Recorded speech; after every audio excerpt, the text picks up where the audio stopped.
Welcome to Honey in the Rock, a podcast for women. Here we believe in finding sweetness even in the most difficult places. Each story you will hear is a testament to God's faithfulness, showing that even in the wilderness, He provides honey from the rock. Join us as we listen to real, raw, and redemptive stories that remind us of God's goodness and grace no matter what life brings us. This is Honey in the Rock, sweet stories from hard places. Let's get started. Welcome to season 2 of Honey in the Rock. I am so excited and expectant for this season for you over the next number of weeks and episodes. We are diving into more beautiful, hard, and redemptive stories of women that you know, maybe you don't know, but there are women who are being brave and vulnerable and sharing their stories. I am so excited and honored to have one of my closest and dearest friends, Miss Gabby, with us today. So Gabby, would you just share a little bit with our ladies who you are and a little bit about what you're going to talk about today? Yeah. So I'm Gabby. I live in Oceanside, California. I'm originally from the Midwest. I grew up near Green Bay, Wisconsin, so I'm a diehard Packers fan. You might hear little bits of Wisconsin accent. No, it never ever comes out. That's what I like to tell myself. It's like the highest compliment when somebody tells me that I don't have an accent. I'm like, thank you. I mean, so I don't nice. hear it, but I know that some people have it every does. once in a while. Yes, it does come out. Unfortunately, don't ask me to say like bag. Yeah, and then I also spent a little over 10 years in Minneapolis, Minnesota. Come from a really big family, which I loved because I have 4 beautiful children. Yes. My oldest daughter, she's 10, and then I have 3 boys that are 4, 6, and 8, and they are the best. And then the hard thing. I was married for almost 12 years, and that is past tense. Been divorced for about a year. And that's a really, really hard thing, a very unanticipated thing, something that a category I never would have put myself in, wouldn't have thought would be me. But there's sin in the world. We live in a broken world, and that leads to broken things, and one of those things is my marriage. So if you noticed a little stop and start, it's for 2 reasons. One, we like just make sure that everything sounds good and that we're actually recording. But 2, Gabby didn't need the minute. I needed the minute to compose myself.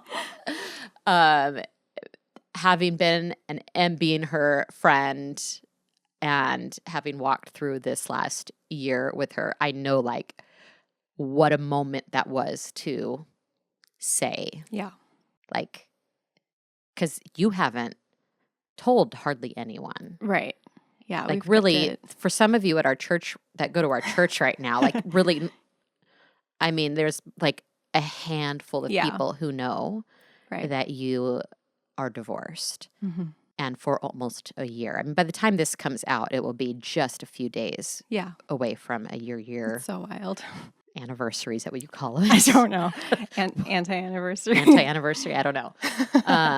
So semantics. Yeah. So I'm really, really proud of you as your friend. And I also know the weight of just saying those words and getting them out. Yeah. For the first time for publicly. The world. Publicly to hear. So, okay, well, why don't you just kind of rewind and tell us how you got there.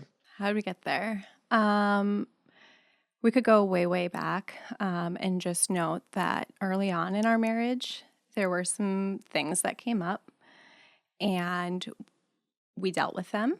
We chose to work through them. We got counseling, did what we could with the resources that we had, the money that we had, and thought it was good, but things were not fully healed.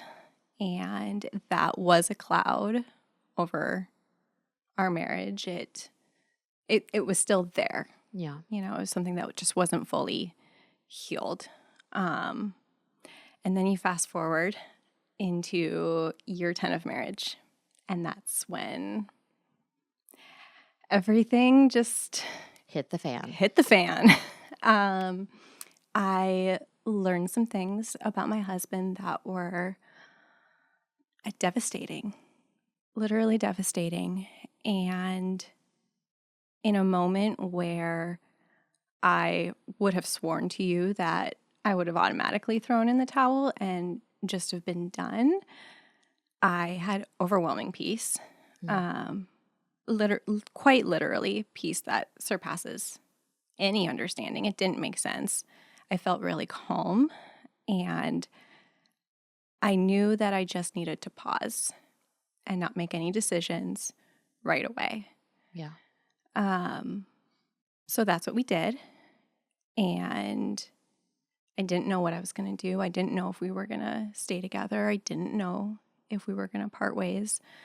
But we both decided to get in touch with Christian counselors, made appointments right away, while we navigated kind of like our own healing and what was going to be next. Yeah. So in the midst of this, do your kids know anything that's going on? They don't know a thing at all. We kept it At this point? Yeah, at that point. They didn't know anything at all. We really wanted to protect them as much as we could. Kept everything just between us. And honestly, through it all, we functioned very much like normal. Like, there was a lot of pain, and there were fights, and there was hard stuff for sure. But our family was like priority number one, and so we still did all the family things. Yeah. And I don't think the kids knew anything. And we were just really, really careful with each other, really delicate with each other throughout that season. The divorce didn't happen because of a lack of love. The divorce happened because of the presence of sin that was undealt with. And so there was a lot of love, still is a lot of love between us, a lot of care. And I think that helped us a lot to navigate that with the kids. Yeah. As well. I mean, as an outsider looking in and being your friend, I have never seen a divorce quite like yours. Obviously, there's hurt and pain and all the things that go along with it. And I know that there were like debilitating seasons. But I have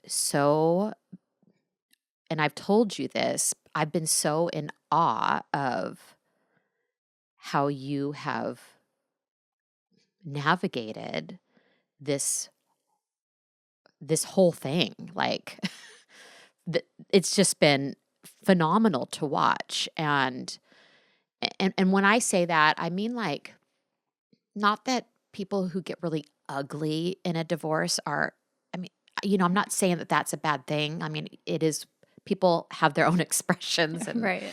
there's all nuances and different stories and different things for different people. I just had never seen two people that really chose to, in the midst of all the ugly and all the pain, still chose to, one, really honor their kids and really just honor your friendship. Yeah. And you've just really been beautiful through this process, and so grace filled.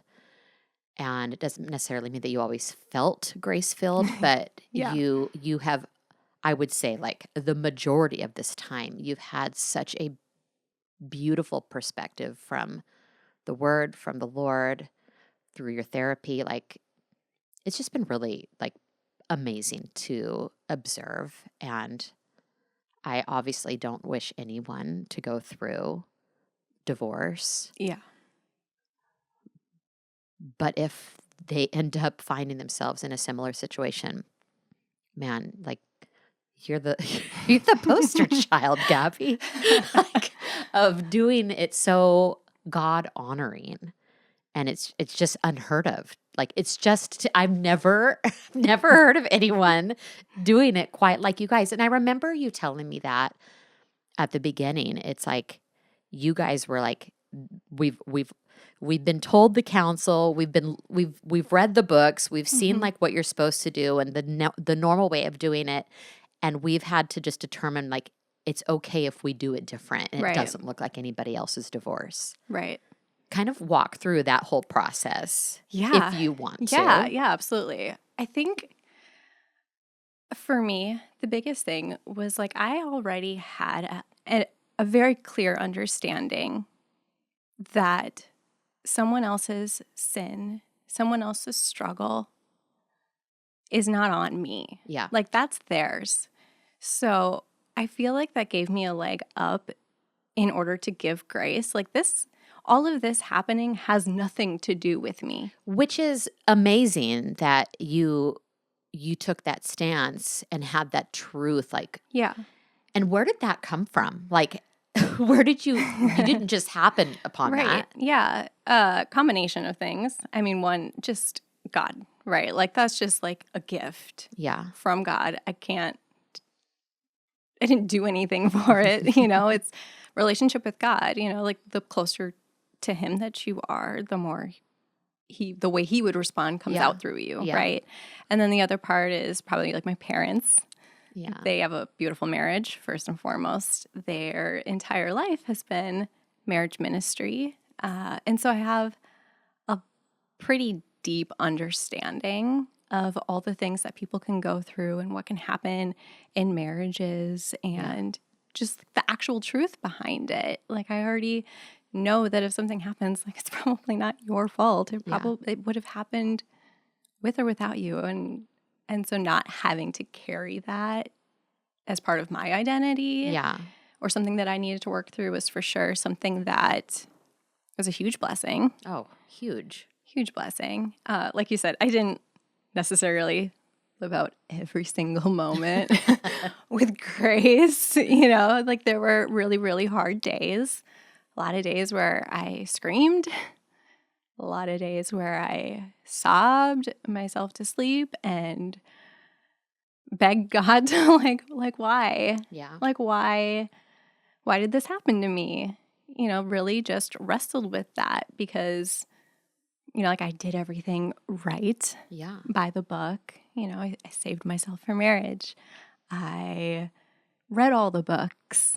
I tried really hard to be a good wife that was constantly improving and loving and, you know, heart, mind, body, and soul. Like I was available. And so by that rule book, my marriage should be blessed, right? It should be great. There should be no trial. Well, maybe no trials, but it should last. Right. But that takes both people Yeah. doing that. Yeah.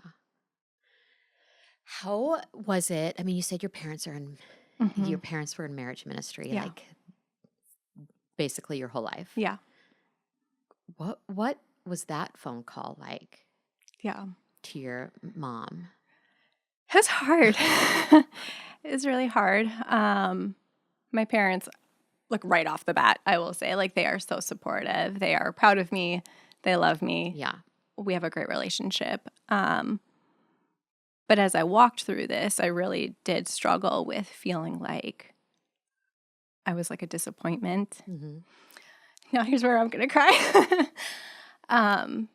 You know, when your parents are the people that churches will send couples to as like the last ditch effort. Like if your counsel can't save them, no one can. Like they are those counselors, you know? So for me to be going through a divorce felt like in some way like gosh, that must look so bad. Mm. Like that's why can you save these marriages, but your daughter is going through a divorce. Yeah. She has the tools. Why is she not married? Why didn't she stay longer? Why? Right. Why?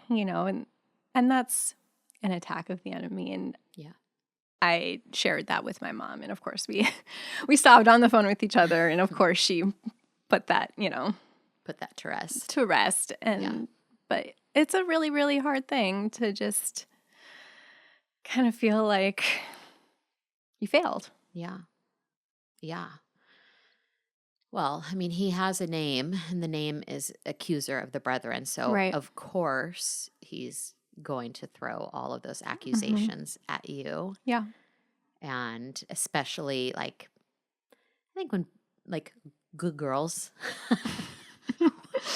we're good girls, like, like, Yes. we made all the right decisions. I think even that there's a extra, like, for me, I don't know if this is for you, but like there's almost like an extra pressure that I feel. Pressure might not even be the right word, but I don't know, maybe standard that I have of myself, of what the example that I am and the person that I am and the people that I like hope to lead and make Right. proud. And so I hate failing. Like, Yeah. I hate failing. My therapist is like, you need to do something. He actually told me, Gabby. I know you need to come surfing with me. He told me I need to go surfing so that I will Yes. fail and get used to You can failing. fail with me. I will fail with I'm you. so bad at it. I know. Well, no, I don't know that you are. I know you're bad at it. No, I know you I are actually so don't bad at know. surfing, Gabby. Like, I know I need to go do that and fail. Wouldn't it be though hilarious though if I like popped right up and I was Like amazing? You totally nailed it. I was like, You're like, hello, I'm the next like sponsored Lance, surfer. this backfired. This backfired. I'm going pro. What happened? That won't happen. I don't have the muscle in my stomach. My core is not that strong. Oh my goodness. Anyways, look it back. We'll bring it back. We have to have these moments of laughter Yes, and reprieve. we need the lightness. We do. Okay, so you've talked to your mom. So you didn't. Okay, well, I'll let you tell the story. When did you decide, like, divorce is my only option? Like, how was that process? Because you said you paused and you're like, I'm not going to make any basically emotional decisions right now. Like I said, we both immediately went into counseling. We had separate counselors. He had his to work through his stuff, and I had mine to work through healing. And then along with that, we, specifically me, kept our circle really, really small. I had pastors, mentors, a few close friends, and then some women that I kind of handpicked, knowing that they had really, really good discernment and wisdom, and they weren't necessarily going to tell me what I wanted to hear. They would just be anybody in the circle would be pointing me back towards Jesus. And then I also joined a support group that also helped me navigate the specifics of what we were going through. So we kept that really, really small and intentional. I was so careful about that because I wanted to ensure that there were not too many voices as we navigated that.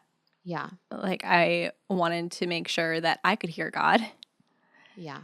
And that it wasn't confusing me by having too many people give their opinions, and just really wanted to make wise decisions throughout the whole thing, throughout every step of it. I think that's honestly really intentional. I loved how intentional you were in making those decisions. Because I do think that, like, women, we tend to overshare. Right. And TMI is like our world. And especially when we're going through something like that, we can just bring in so many voices, even if it's not an actual person. the podcasts we're listening to, the books that we're reading, Right. the TikToks and the reels that we're watching that are now in our algorithm that are saying what we want them to say, not necessarily what we need to hear. And so I think there's so Right. much noise out there.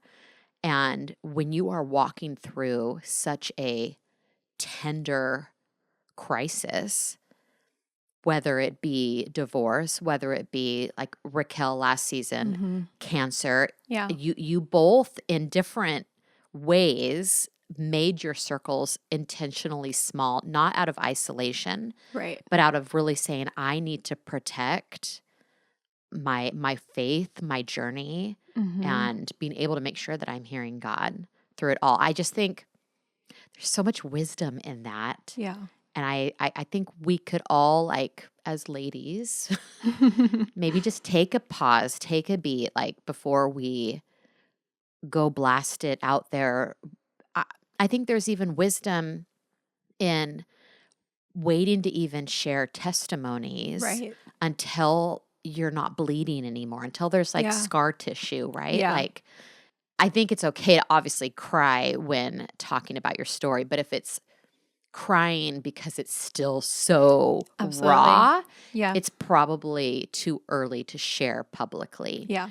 And so I love even in this fact that it's been a year. I mean, it's been longer than a year. Right. I mean, But it's the been a whole thing, year yeah. of just from the divorce that Right. you are publicly sharing because you were still very much healing Absolutely. in this last couple of years. Yeah.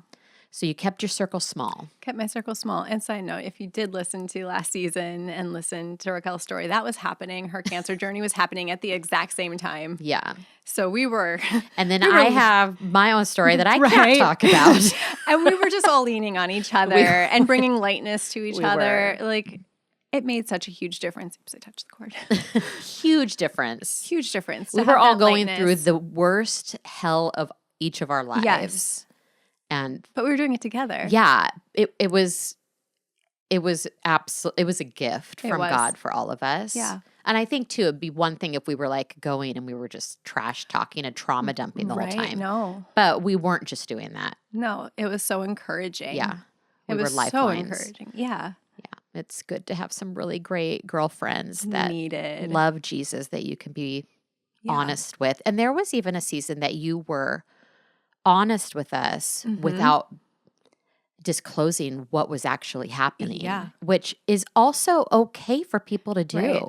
Yeah. And I respected that. I appreciated that. I was really curious what was going Yes. on. Yeah. I was like, what Yeah. is So happening? like you guys knew that there was something Rocking really, your really world. hard Yeah. happening.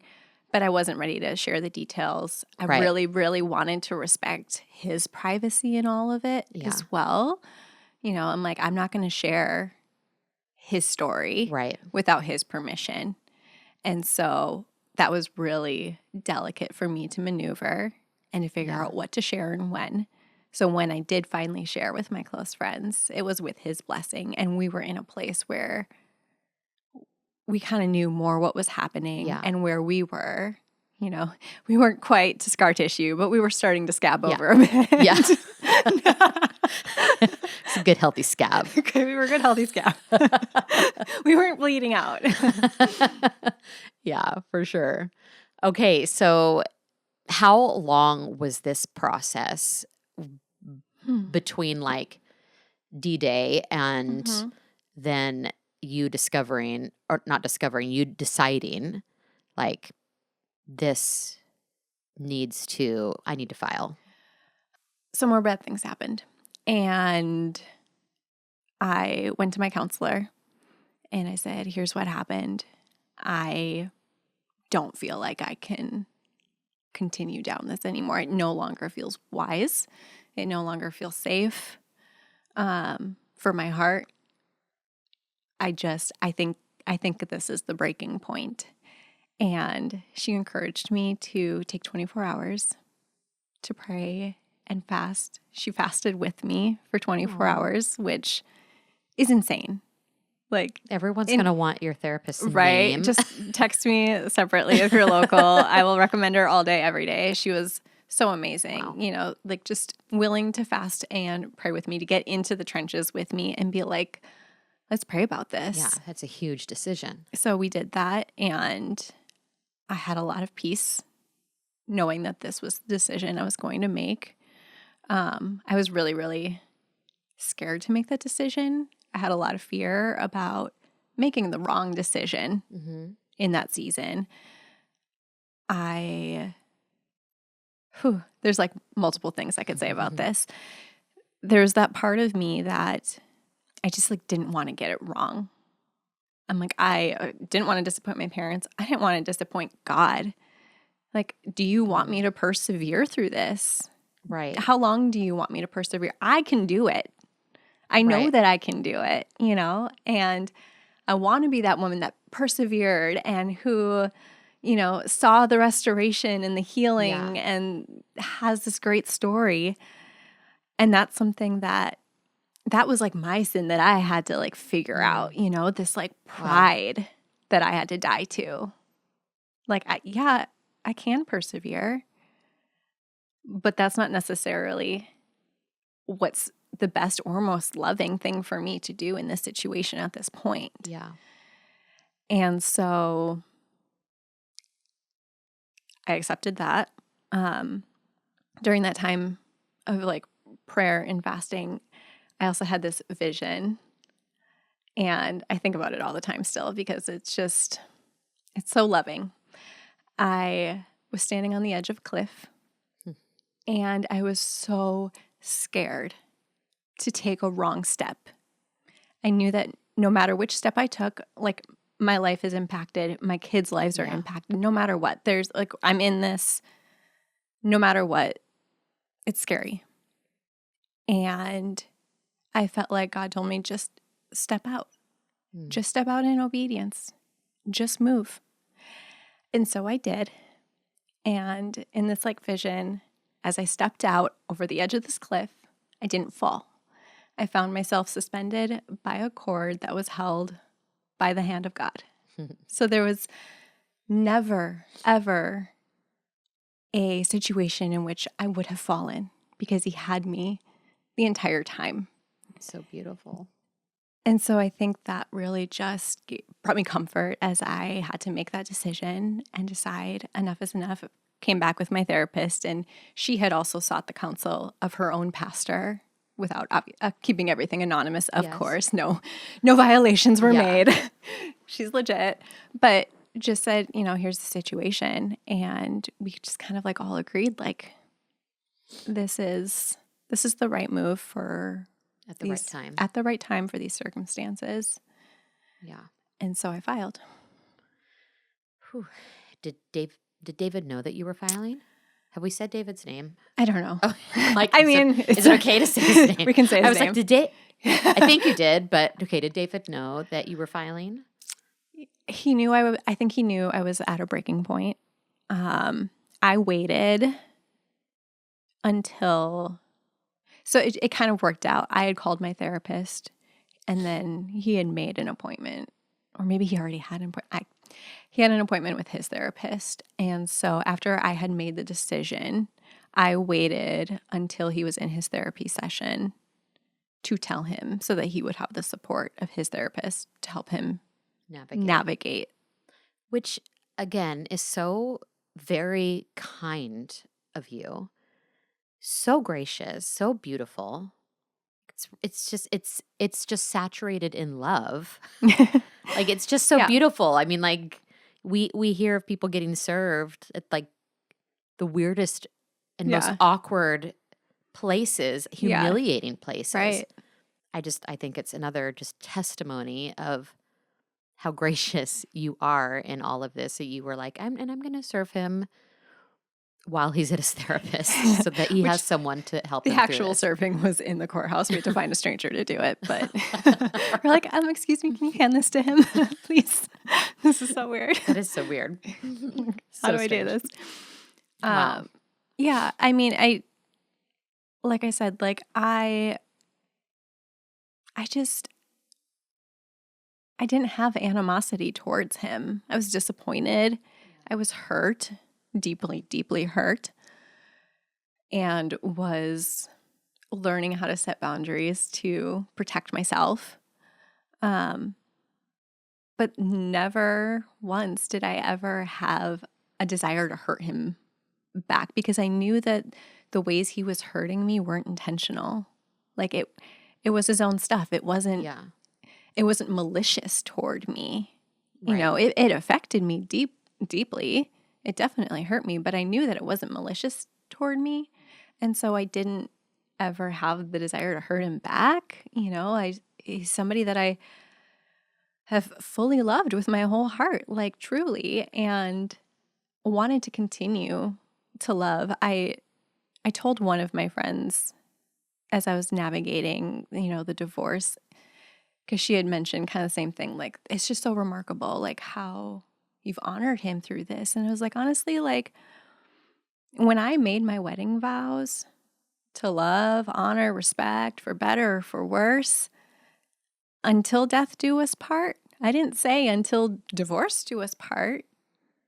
And that's just like a vow I made to this man. And so I made the choice to just kind of continue to honor that, whether we're married or not, until death do us part. Yeah. Like, I'm going to respect him. I'm going to honor him. I'm not going to slander him. Yeah. You know, he's a child of God too. Yeah. And we all have sin, and his was more devastating. But it's not a reason to not give grace. Yeah. One of the things I really want to highlight is how you two have co-parented through this all.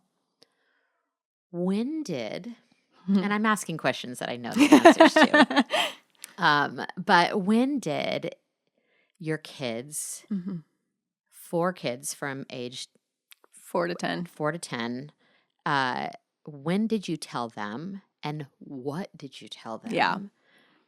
And like, tell everyone your living situation. I mean, like, once you get there, like, I wasn't sure if you wanted me to talk about that or not. I think it's very fascinating and interesting. I just think, like, I would love for you to share that. Okay. So kind of like, let's dive into the kids.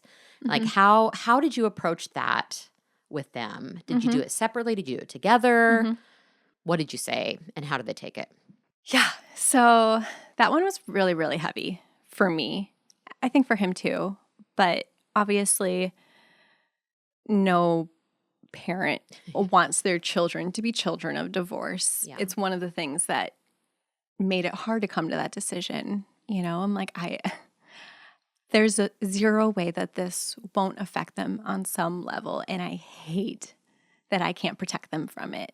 So it felt very, very heavy. So we waited until the divorce was final to tell them. We told them together.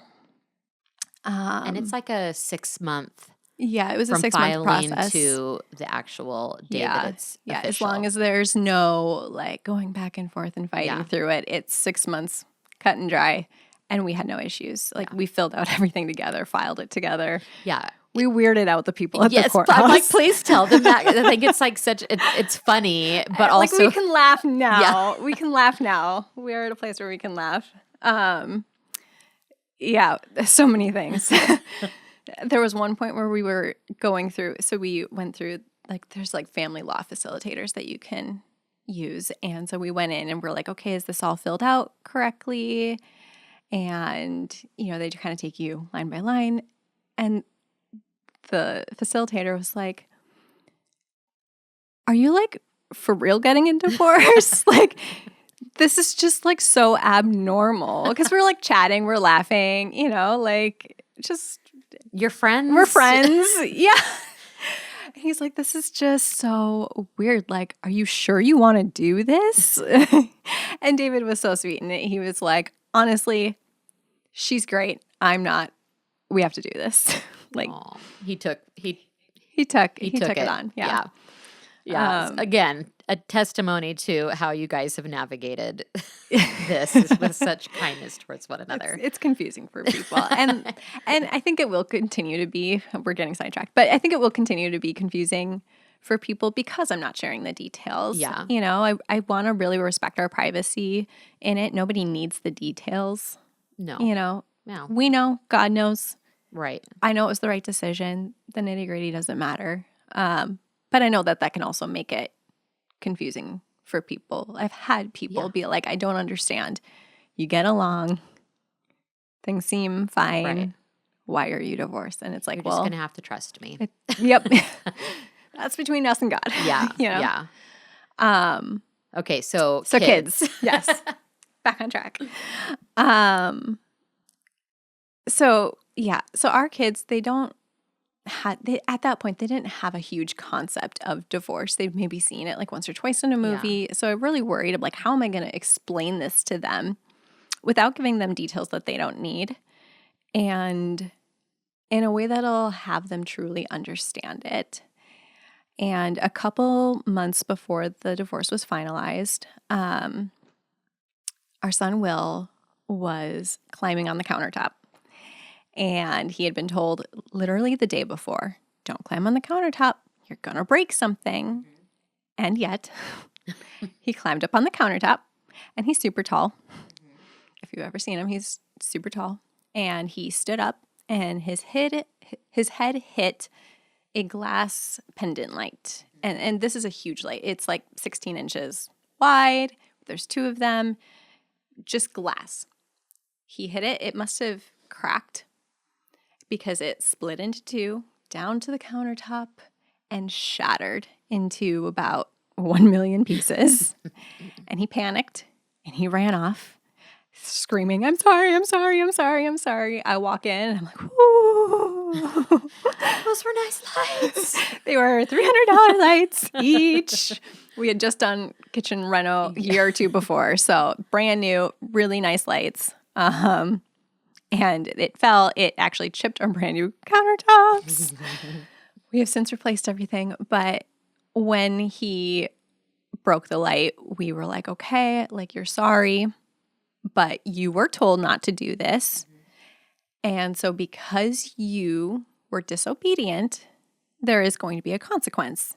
And so for the consequence, he had to pay a certain amount of money. We're not going to expect, I think he was 7 at the time, we're not expecting a 7-year-old to pay for a $300. Yeah. So we figured out an amount that would be enough where it hurt. Yeah. But was reasonable. Yeah. And we got new lights that are not glass. They are not breakable. They're much easier to clean too, so it worked out for me. But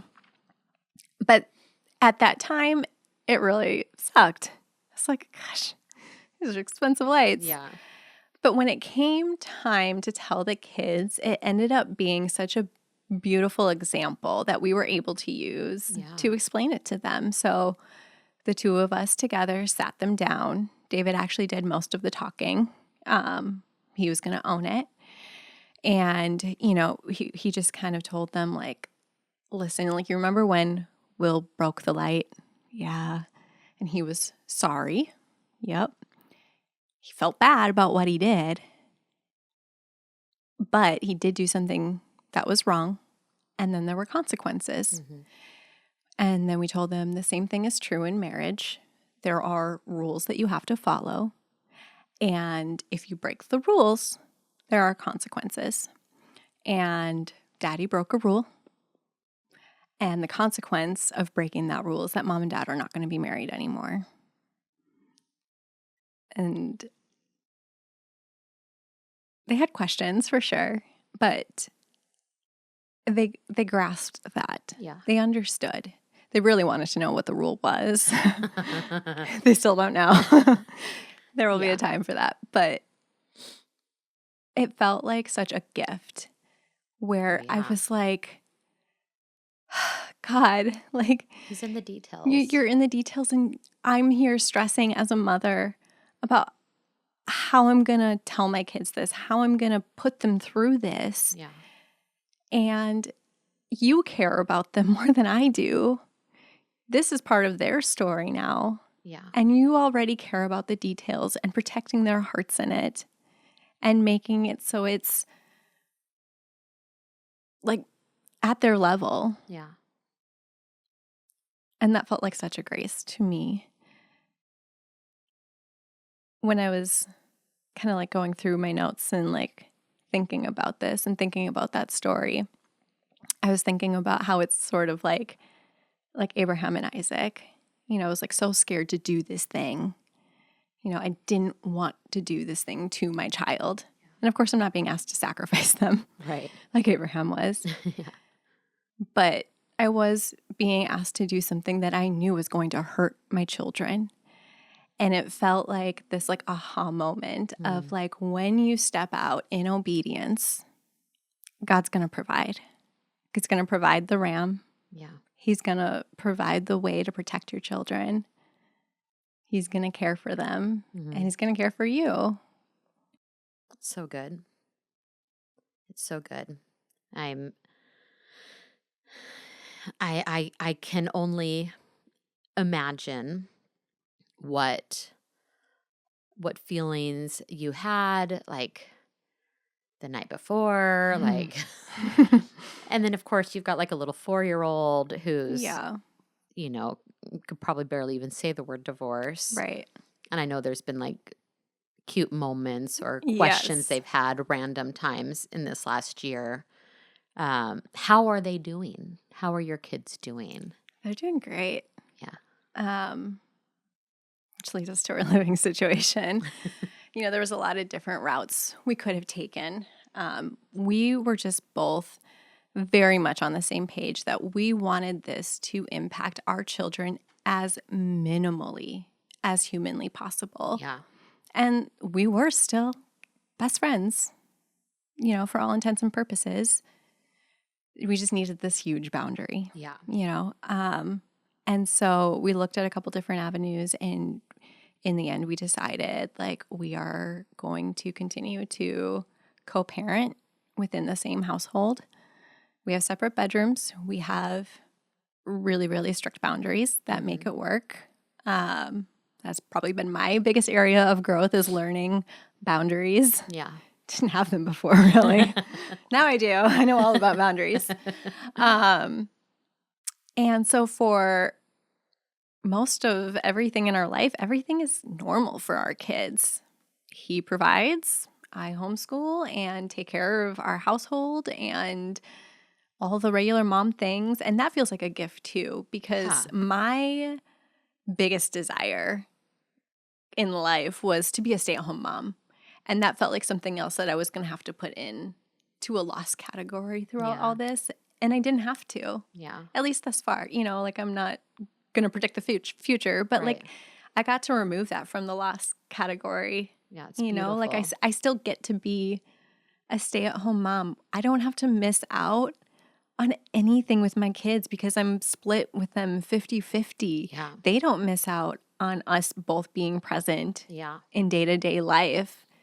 Yeah. And so we do everything together still, which is why it was kind of, in a way, a little bit easier to keep it a secret. Not a secret. I try to rephrase that a little bit. Like, kept it private. We've kept it private. Yes. It's not a secret. I mean, it's literally public record, but like, it is not a secret. It's been very private, and most people wouldn't have been the wiser because we continue to do life as a family. We vacation as a family. We go to church as a family. Yeah. Like that was a huge priority no matter what our living situation was going to be, was that we were going to go to church as a family. Yeah. Like we want to set that example for our children and just show them that like just because bad things happen doesn't mean that we all need to be like angry and broken and have them have to carry that. Yeah. So they have none of that. They have random questions and everything just kind of feels normal. Yeah. It's not perfect. It's not the ideal. And it's like uncharted territory. Right. Like we're not really still copying anybody else right and now. There's still question marks for the future. Oh, for sure. You guys are still going to have to navigate. Yeah. But right now, in this season, you're doing what you feel like the Lord is asking you to do. Right. And if or when things do change for the future, you're going to continue to make those same decisions. Like just taking that step off the cliff, knowing that God's got you and God's got your kids. Yeah. And God's got David. Absolutely. All of it. So it's a beautiful It's a beautiful thing. I think a lot of people, like, because of your co-parenting Mm-hmm. and the way that you've really put your kids first, your family first. Um, I, I mean, I remember when you were telling me, I'm not easily shocked, and I'm like, and I was shocked. I'm like, Yeah. What? Yeah. Like what? Yeah. And we've had multiple conversations over this Right. last year of all the nuances and Mm-hmm. questions and like, how does this work? And what does this Yes. look like? And, and I have loved your honesty in most of the answers that you give. Well, all the answers you haven't. Not all of them, Except just for most that of them. one. One time. I like said that going, most? What a weird word to use. I've loved your honesty in all of the answers, which is, in essence, has been like, I know this, like, I can't necessarily see the future, but I know that I'm being obedient to the Lord right now. And this is where peace is. This is where Right. the peace that surpasses Yeah. all my understanding is resting on right now. And so Mhm. I love that you don't have to have the future figured out. Right. I've really seen you surrender that. Yeah. And I think that's also just a really hard thing for people Yeah. to let go of, is not have your future planned out. You did have your future planned out. Yep. And now it's just like, Looks a whole lot it's different. yeah, I wouldn't say like it's this one big question mark, because you have Jesus and like Right. that just brings so much peace, but there are Yeah. still question marks of what it's going to look like in 10 years. Absolutely. Yeah. So I just love that even in that, I think one of the hardest things for people to surrender is their hopes, their dreams, and their future, the control of their future. And Right. you've done that really well. You really have. Thank you. It may not always feel like you do it well, but you've done it, I feel like, better than me. Like you do it really well and have wrestled that through beautifully. Yeah. I really have taken every little thing that's popped up, every decision I've had to make, every piece of advice that I've been given, and really wanted to just hold it up to the light, Yeah. Good things too. Like, we've had these conversations where Yeah. you're like, I don't know, are you sure about this? Like, I don't know. Because again, like, we are like in uncharted territory, and it's like, I can talk to people and be like, listen, like, I respect you so much. I need your wisdom in my life, and I hear you, but I still need to take whatever Right. your human self says, and I'm going to take it back to God, and Yeah. I'm going to wrestle with it and know that the way that we're doing this is kind of just looking different, and it might look different. Yeah. See, what does the Bible say about this? Does the Bible say anything about this? Right. And then also vice versa. If I'm feeling something, like, I want to take that back to people that I respect and be like, hey, what do you think about this? Mm-hmm. Am I off here? Does it Yeah. not matter? Does it, like, Yeah. so careful in all of those decisions. And I think making those decisions with all of that in place is part of what has given me confidence about the future. Just Yeah. like knowing, like, whatever comes, I'm going to do all these same things, and I'm going to find that peace. Yeah.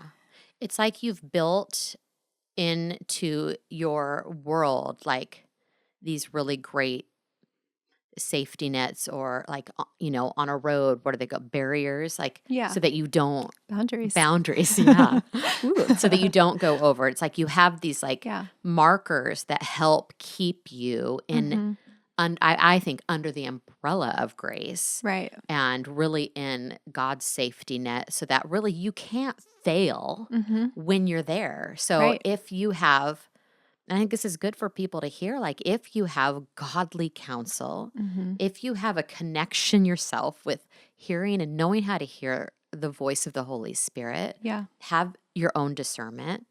If you have, and you're digging into God's word, like, you get the therapist counsel, you have your support group. I mean, all of these things are just you continue to surround yourself in a way that really does protect you and set you up for success, Right. even if the success is divorce. Right. And so it's a great thing that anyone can, if you don't have these guardrails, that's a dangerous place to be. Mm-hmm. If you don't have people in your life who aren't going to be afraid to tell you their honest answers or honest feedback to you, that's a dangerous place to be. Yeah. And even in our conversations, I've appreciated you saying, like, I don't know about that. And, and me being like, and I don't know about that. And I'm also navigating this with you for the first time with someone who is going through. So I've been also learning how to be a guardrail as well as not act like I know it all, because no one's walked this road before. Yeah. That I know of in this particular way. I'm sure there's probably somebody out for there. Sure. But like no one that I know. Right. So there's not like these sounding boards of wisdom that we can turn to. Like, yes, I've been through this storm. No, you haven't. Right. Not this one. So. And that takes like a humbleness too on both sides to be able to like, let's not shy away from these questions. Yeah. Let's you've both dive opened into permission. These. Yeah. You've given absolutely. permission. Absolutely. Yes. Which I think is key. Like you have to give people permission to give and not you feel feedback. like you're under attack or you're being judged. Like, what do you see? Like, you have to be self-aware enough to understand, like, I'm in crisis. Yeah. I'm in fight or flight. I'm emotional. My emotions cannot be trusted. You need to know that about yourself when you're going through a fire and be willing to let other eyes into your situation, invite that in, and just be like, where we at? Yeah. Check my pulse, please. Please. Am I still breathing? Yeah. Yeah, for sure. That reminded me of something. And then I had a menopause brain. Oh, no. Darn. Where was I going to go with that? I'm sure it will either come back or it won't, and that'll be fine. I know. I'm so curious now. I know, me too. I'm so curious too. There may be women out there right now who are listening, who are in similar situations. Sure. What would you tell them? Like, what would be a good, like, if they're just like finding out devastating news, what would you encourage them for them to be their next step? Yeah. First and foremost, I'd say just like run into intimacy with Jesus. Like full on, that's where you want to be. Yeah. Like, and intimacy with Jesus doesn't have to be pretty. Yeah. I think probably the better part of a year, every single one of my prayers was just me sobbing and saying, like, you know. Yeah. And just kind of just sitting in that and knowing that he's there. Because when we seek intimacy with Jesus, he allows himself to be found, Yeah. So good. When we listen, he speaks. That would be the first thing. The second, I would just say, like, as somebody who is divorced now, I do want to like reiterate, like, I don't think that it's the answer to everything. Right. Like, I don't want me sharing this to be your permission to be done with your marriage. Like, not like, it is the biggest grief I've ever experienced in my entire life. Yeah. Like, I've never lost a limb. I imagine it's what it feels like. When you get married, you truly become one. You are one. And so to break that apart, you literally feel like you are losing a part of yourself. Yeah. And that's really, really hard, even in the best of circumstances. I do think it is a a last resort. There are situations where it's necessary and God will take you there. I understand now that the reason God hates divorce is because it hurts us and it hurts our families. It hurts the people that care about us. Yeah. It's not because it's a sin. It's because it happens because of sin. Yeah. And so I don't want people to think that it's like, oh, well, that's the answer. Right. Sometimes it is. Yeah. I mean, you labored over this decision Yeah. for months upon months upon months. It was Mm-hmm. not an easy decision that you came to. Right. You weighed it out. Because at the end of the day, that was the thing that I came to realize is I'm accountable at the end of this life for me. I will stand before God and give account of my decisions and my actions. And I want to make sure I made the right ones. Mm-hmm. Doesn't matter what decisions other people make. They have their free will. I'm accountable for me. I'm accountable for my response. Right. And I want to make the right decision. And so I did labor over it because I didn't want to get it wrong. Yeah. I think that's very noble and honorable. I mean, we know people really jump into divorce Right. really, really quick and really emotionally driven. Right. So if you hear nothing else, take the pause. The pause. Yeah. Take the pause. Seek healing. Seek wisdom. Seek godly counsel Mm-hmm. before blowing it up. Right. Before making a knee-jerk reaction decision. That was probably the most powerful thing that I did do was that initial pause.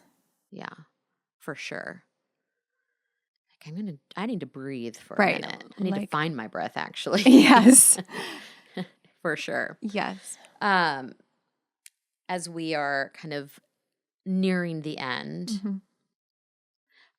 I'm a big fan of resource and giving people some tools they might not be ready to share publicly. They might not be able to share even privately. What were some of your gold resources that you're just like, yes, like if there's a book to read, a podcast to listen to, whatever it might be, are there any of those that you would speak to? Yeah. I mean, I mentioned my group, having a community that is maybe going through something similar or very similar was huge. And just making sure it's sound, it's biblical, like that was major. I read a lot of books, I just finished, we talked a lot about boundaries, but I just finished for the second time reading Good Boundaries and Goodbyes by Lisa TerKeurst, one of my favorites. Yes.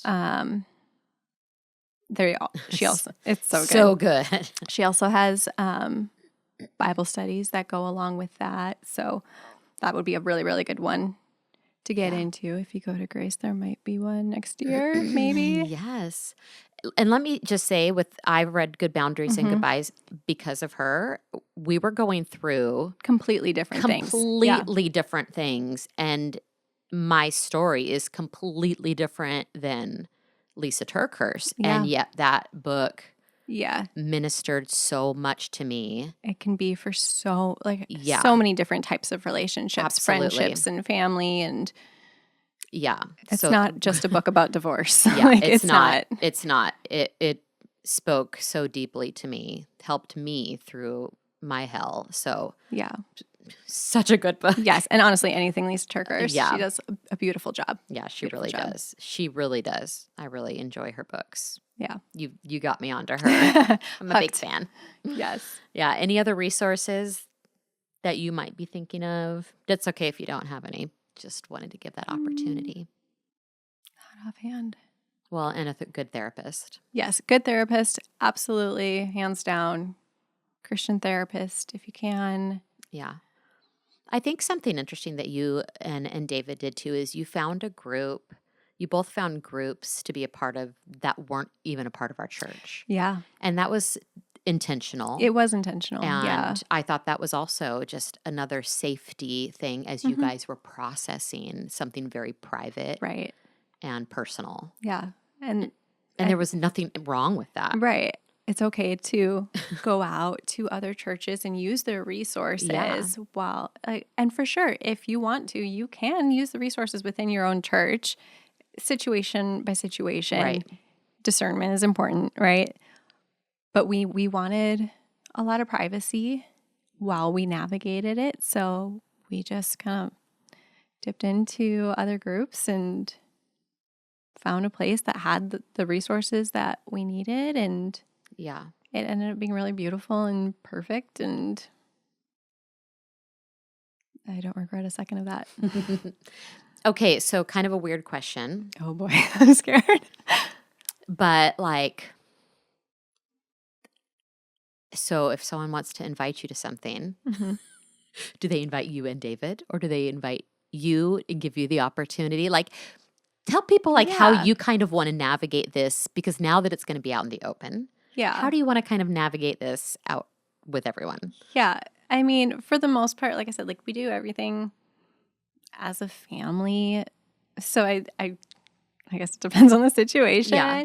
But yeah, for the most part, like we'll go to things together, at this point, but we are still just kind of doing life similar to a couple, just without that same level of intimacy. Yeah.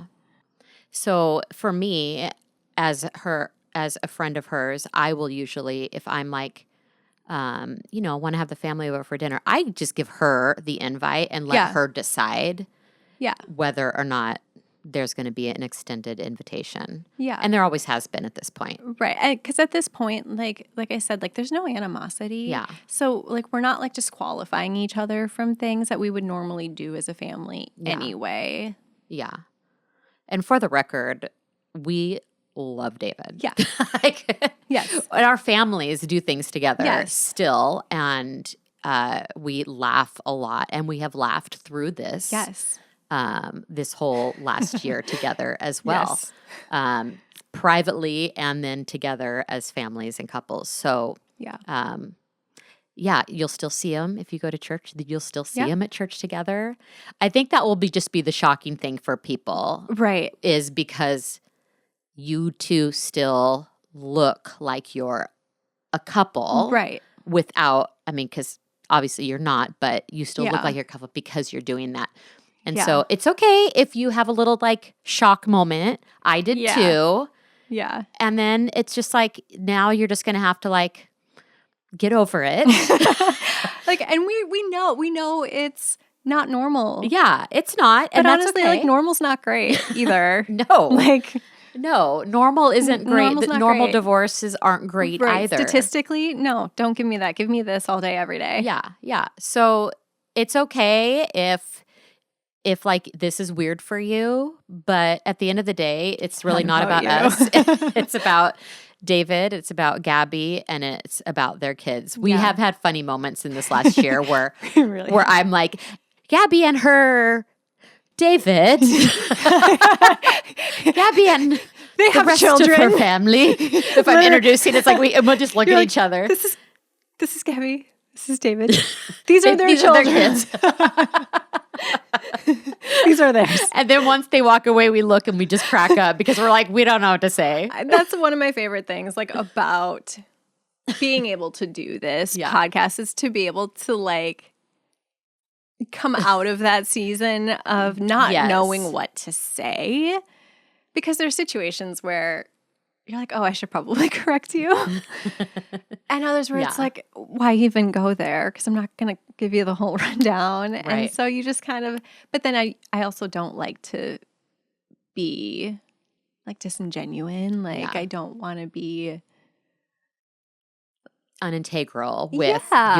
your story. So if someone's Right. like, oh, where's your husband? Yeah. Well, I don't have a husband. I don't know. I don't know where he's at. Yeah, I don't want to literally. be inauthentic. Yeah. Like I like to live my life authentically. So it's been really hard to navigate that Yeah. in church, on social media. I'm like, I don't want to be like, make it look like something that it's not. But what it is also almost more confusing Yeah. for people, and it looks a certain way. So yeah. Yeah. So this is her big coming out. Coming out.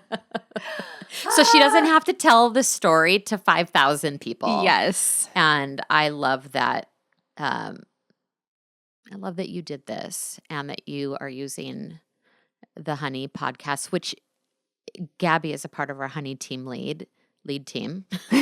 She's a part of our leadership team for Honey, and went through all of this, still a part of, she did take a little break. I missed the very first one. Yeah, because it hit the fan. It was like right at the same week. Yeah, week or and two. I'm like, I don't know what's going on, but I'm just going to like, love her can't through come. it. She's like, some bad family things happened. Yes, okay. I was so vague. But really, I was like, I'm drowning. Help me. Help. So if you ever wonder, can a divorced woman still be in ministry? Heck yeah, at Grace you can. Yeah. At Grace you can. Yeah, at Grace you can. Can't speak for every church. Yeah, I can't speak for every church, but at Grace you can. And she's done it, and we've walked through it with her. So she's great. And we are loving her, and we love David, and we love the Calhoun kids. They're all just wonderful. So, okay. Any final thoughts that you want to share that you feel like you haven't shared and that you really were wanting to hit? One last thing I would love to share is another verse. There's been a very small handful of verses that have been my lifeline throughout the last few years. This one I always come back to because it's the one that gives me so much hope, kind of bringing everything together that we've talked about. The thing that gives me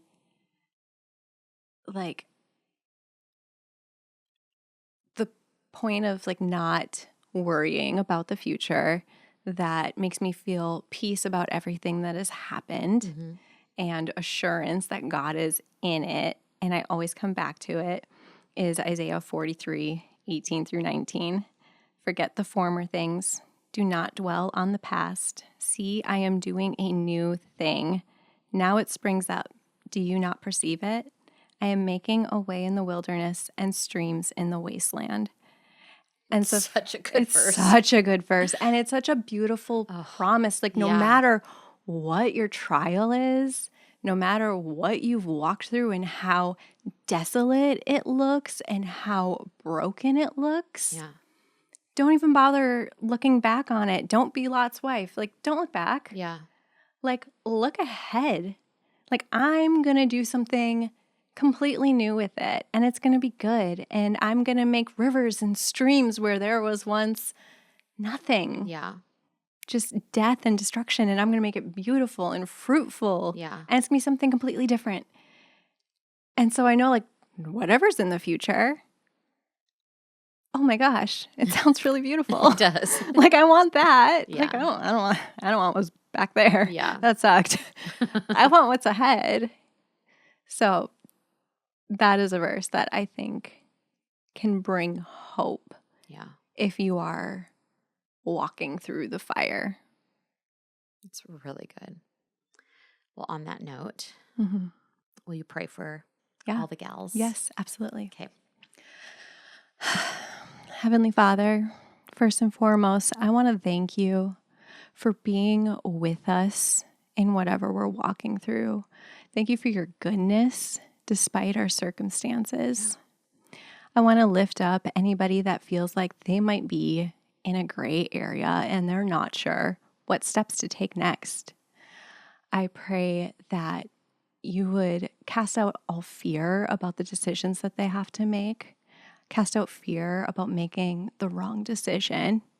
I pray that they'd feel you holding them up, suspending them, not falling. Yeah. I pray that you would give them wisdom and discernment. I pray that you would flood their hearts and their minds with peace that surpasses all understanding. Thank you, Heavenly Father, for making all of the things that are broken and desolate new. In Jesus' name. Amen. Thank you for sharing. Yeah. I'm so proud Thanks for having me. Oh, what a good episode. Done. Exhale. Exhale. It's done.